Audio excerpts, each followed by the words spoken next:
Hello, and hi. This is Mike from Porsche Cup Challenge, the league owner, admin, whatever. I'm doing this in one take, making this video. Just thought it'd be good to have a little bit of an educational, I guess, talk on something I've noticed a lot recently in races, in all races, in the public officials and our races. I just wanted to quickly cover it. Here's a really great example of what I wanted to cover, and in this incident specifically, there is no incident submission, and so there's no penalty that's been given. I just thought I'd go over it. And I hope this is okay for the two drivers involved. I thought it was actually really funny that one guy, obviously, as you'll see, gets shot to the moon. We're still wondering where he's at, but it's pretty funny. Um, so first I'll just show in chase, or I'll show here, yeah, in chase mode what happened. Here it is,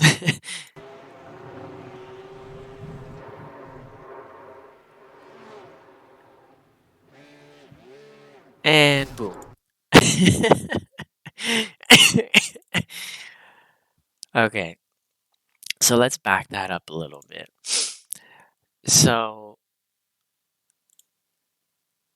this is this video is going to be about essentially holding your brakes and also for the car who loses control or has an incident or anything, whatever happens, if you're not going forward and you're sideways, backwards, whatever, your goal is always going to be not to create further crashes, incidences, anything else like that. Just minimize it. And once the cars have gone by and it's safe, then you want to rejoin, right?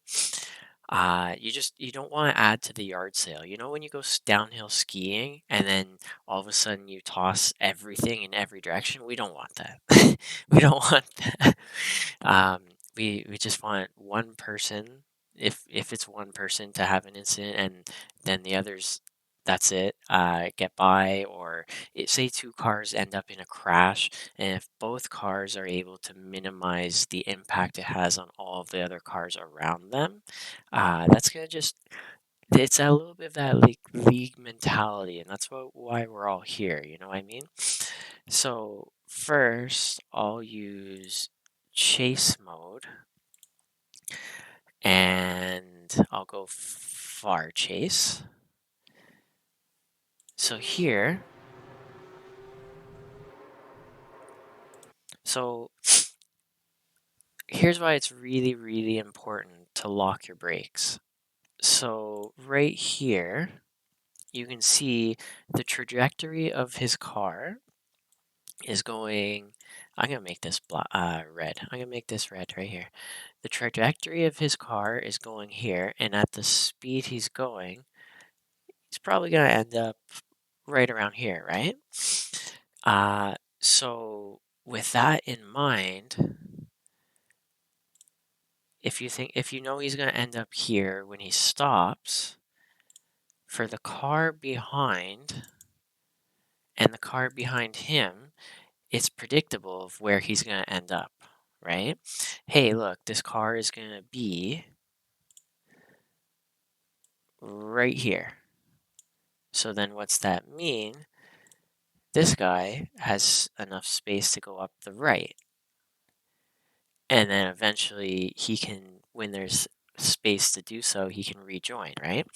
So let's go back to the car. So what happened is not that. So he letting go of the brakes and it changed where he ended up. It changed his trajectory. So all the cars thought that he was going to end up right here. And now, if you keep playing, he's moving back even more, even more, right?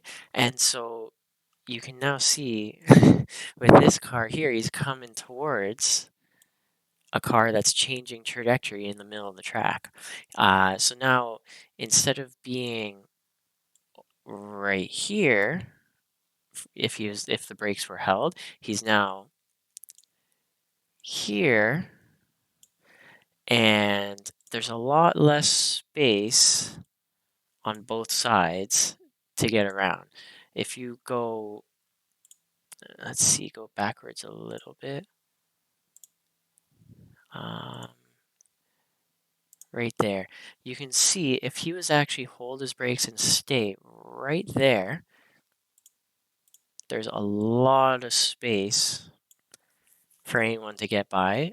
And he could also, once it's safe to do so, go forward to return back to the track, and spin it that way. And so that's why it's super, super important always to hold your brakes. The predictable trajectory, and just stop wherever you end up, stop and just take a peek around if it's safe to rejoin, if it's safe to move, and it's just going to be helpful to all the cars around you.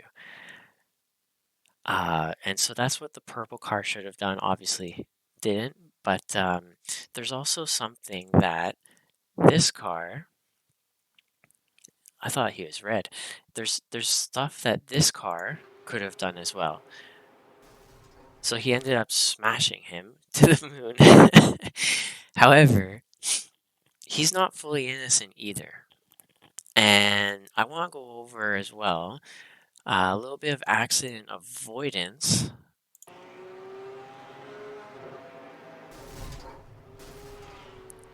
And there it is at full speed. A little bit of accident avoidance. So multiple things. Just a view of. So you can see there's lots of space. Hey, look, a car just made it. A car just made it to the right. Okay, perfect. There's lots of space. But then a little bit more of the rollback is obviously what happened is it looked like there was no more space. There actually was still space. And this is where we're going to get into where this trailing car, what he could have done. You can actually clearly, here, let me turn up the game volume.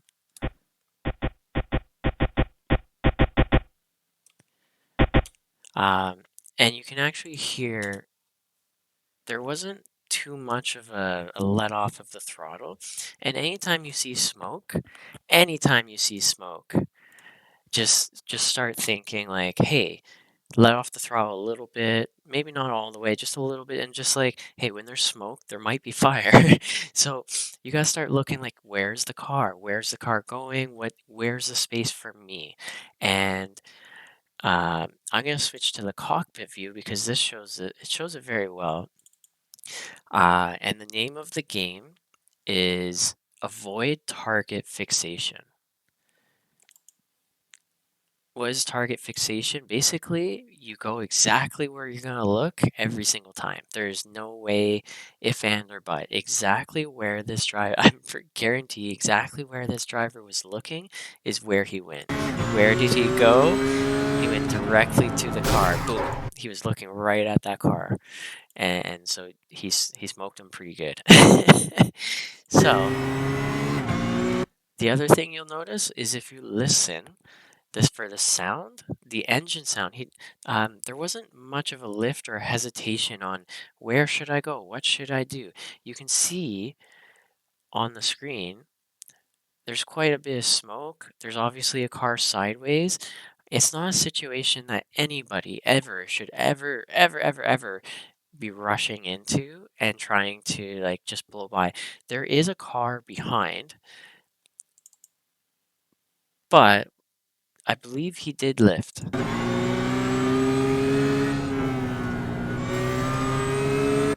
He did. He was a little confused as well. Obviously, now the path got cleared. So he was confused as well.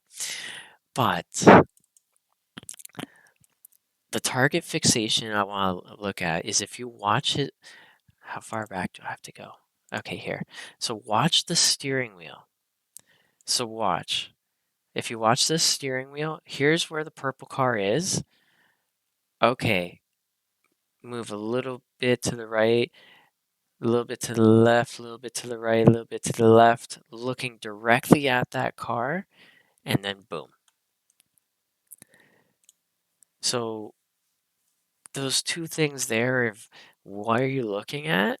And did you give yourself time, a little bit of time to lift? Because um, just that little bit of time in that moment to think, and it actually would have saved the situation most likely. Now, yeah, I understand that there's a car directly behind that may take your position if you lift, but not really. Not not really. You might have to go to a wide into a two wide battle. One, that's racing. Sometimes that does happen, but two, it's pretty unlikely because he's gonna have to lift as well. So let me see if I can bring this to far chase. Now, if this car here lifted and wasn't going as fast and then went up the right side, this guy is probably going to follow. Hey, it's the safe path, right? Um, and what that means is there's not actually a lot of car width space here, so it's a one car width area. And even if he did get right up behind him in this moment that the first car lifts, he can't just magically transport through a car. And yeah, and it's also just in general, it's better to live to fight another day. And yeah, if I missed anything, let me see. Let me check my notes. I think that's everything. Yeah, but I just wanted to go over that just for the importance of why to hold your brakes, the trajectory of your car to keep it consistent and predictable, the cars that are following to give a moment to just stop and think. Just, when there's smoke, there is fire, and don't go rushing in, You want the aim of the game is always to survive. You don't finish first by not finishing. You finish first by finishing the race. And so these are just key things that I wanted to go over for everyone. And yeah, hopefully you enjoy it. Hopefully this is a good educational video. And yeah, have a good night, everyone.